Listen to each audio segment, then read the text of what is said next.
You're listening to Southampton Spectrum on Voice FM. So, folks, the new head of the EHRC has been announced. They have, yeah. They take up office, I think, in December. Mm. It's not good news.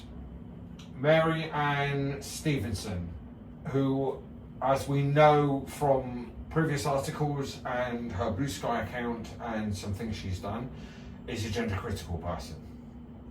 So the Labour government has successfully done what the Tories didn't do and did when they appointed Baroness Falconer and put another gender critical person, another TERF, in charge of the Equalities and Human Rights Commission.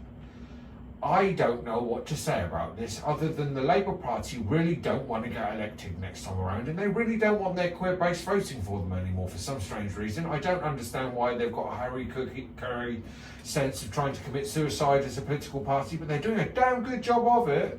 It's frightening. It truly is. There's so much fear that people will be feeling in the trans community. And it doesn't just affect the trans community, you know?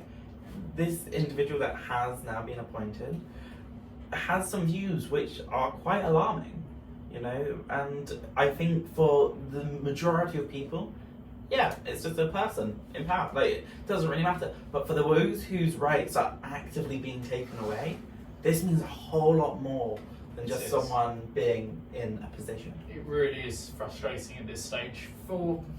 I'd say for at least 5 years now, going back to when Liz Truss was when she was elected, she was the chair, wasn't she, or another part of the Equality and Human Rights Yeah, she was the Commission. Women's and Equalities Minister. Yeah, no, it just feels like whenever I hear about these roles now in politics, like equality and human rights or women's inequalities, it's supposed to be this thing that we know was fighting for us as women, as queer people, as, you know, maybe other communities, like of course with your racial backgrounds as well, Darola, but it's not.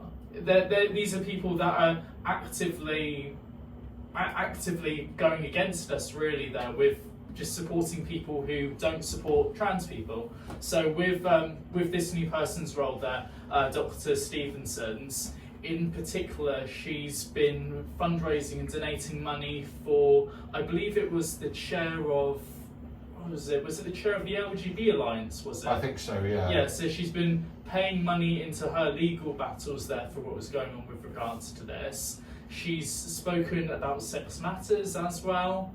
She spoke at a Sex Matters conference, I believe. Yeah. Yeah. No, so this is someone it's not just that maybe they have an opinion which might be either neutral or neutral against trans people.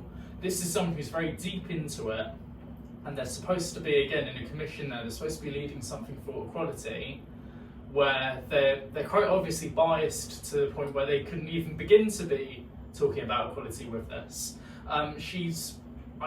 There's a full article about this on Pink News, and it ends with a very worrying statement there, which I just wanted to read out in full. With talking about the Supreme Court ruling there with this, Dr. Stevenson had said that it is obvious a lot of trans people have been alarmed and distressed since the Supreme Court ruling. But then she also went on to say, I think it's also clear that there have been a lot of women who have been very alarmed and distressed by being denied access to single-sex spaces when they have needed them, survivors of domestic and sexual abuse and so on. So what that means there to the listener is that she's trying to acknowledge that trans people, of course, are very hurt right now, are very worried, where we're being told that in some places, like even Barclays Bank, a trans woman would have to use the men's toilets, that of course there's now police forces like the British Transport Police and Scottish Police, who say that a male officer would strip search someone who they think is trans, ultimately, that it could even be a masculine trans woman. She's acknowledging that there's this distress, but saying that cisgender women have been distressed for a long time too, when it simply isn't true. I think we've got to take a note though, like, there is a woman in charge of, you know, EHRC, and the media might spin it thinking, oh, this is trans women go against cis women, this is the war, this is the issue, but it isn't that. When I think the trans community, we're not against having a cisgendered woman in this role. That's not the problem. The problem is someone in this power. Someone in this power needs to be someone who's quite open-minded, someone who wants to promote equality.